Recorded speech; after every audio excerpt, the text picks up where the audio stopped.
produced a lot of culinary talent. So when we would have guest chefs on the show, so like the cake boss, Buddy Valastro, I produced him for like 12 years, I think. I was producing his segments every time he was on the show, and he was on a ton. Richard Blais was another one of mine. Jacques Pepin, Gail Simmons, Sunny Anderson. I produced a segment for her season 6, and every segment she did through the end of season 17. Tell me what it entails to actually produce a cooking segment. For someone like Jacques Pepin, who is probably gonna come on and do a pretty straightforward dish, we would say, okay, you're the legend, Jacques Pepin, what do you want to make? And he would tell us what he wanted to make, and we would, talk to the culinary team. Usually he'd give us like a couple of options.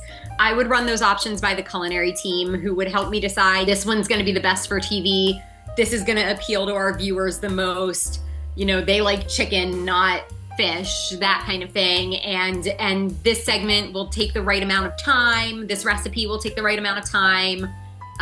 You'll be able to really learn this technique or that technique, that kind of thing. Then there were segments like with Richard Blais, who is so imaginative and inventive that you really can throw anything at him and he's gonna knock it out of the park. So we loved to give him challenges. So like, I had this idea, we called it food anagrams. And I was like, I want to give him, I want to say it was like 7 ingredients. It wasn't a lot. And he didn't know the ingredients beforehand, but we had him on the side of our set. So the whole show is still going on, and he was on set the entire hour of the show with the challenge to make as many different dishes as he possibly could out of those 7 ingredients within 1 hour. And then every time he finished a dish, he rang a bell, and Rachael would be over here, interviewing someone and be like, oh, what you got over there, Richard? And he would be like, I just made a quesadilla, or whatever it was.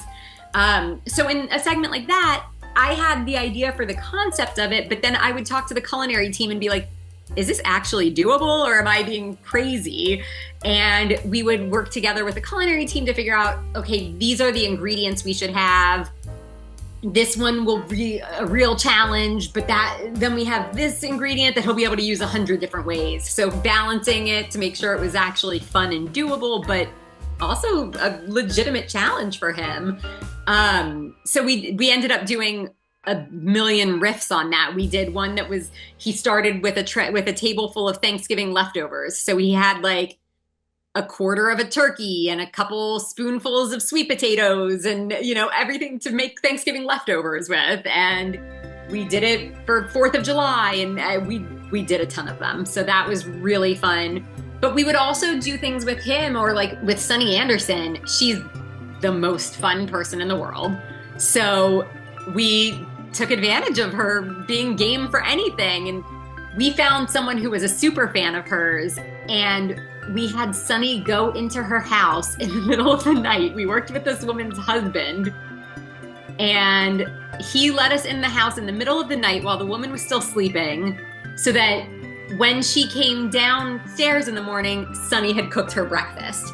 So on a segment like that, I'm working with this guest to figure out the best way to surprise them and the logistics of the surprise and make sure that they're gonna have a great reaction and all of that.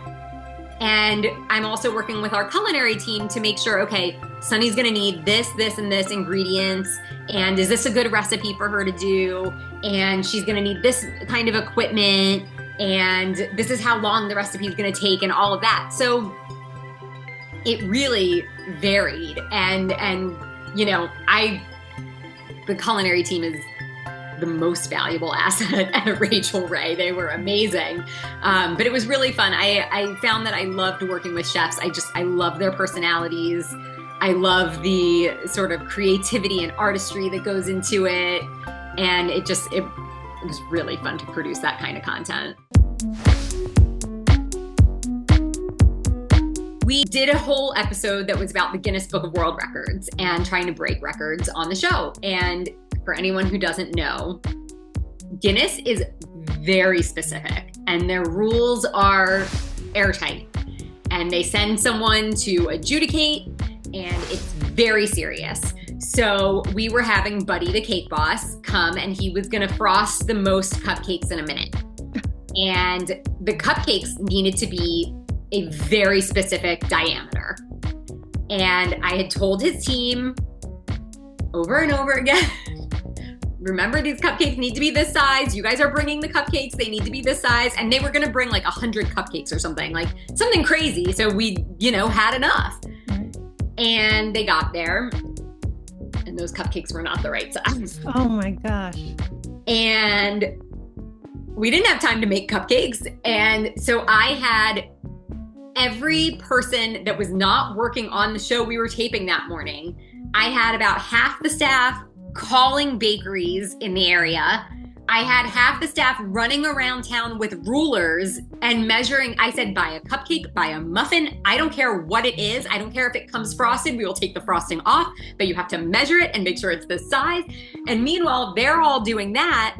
I'm dealing with the Guinness World Records people trying to come up with what other records could he break? Like, can we break a record for how many eggs he can crack in a minute? I can go buy eggs. That's no problem. Can we break a record for how many sprinkles he can fit on the top of a, cupcake? Like, what can we do? And ultimately, we had a very strange array of muffins and cupcakes, and they were all different colors and everything, but they were the right size. We got enough. We broke the record. We did it.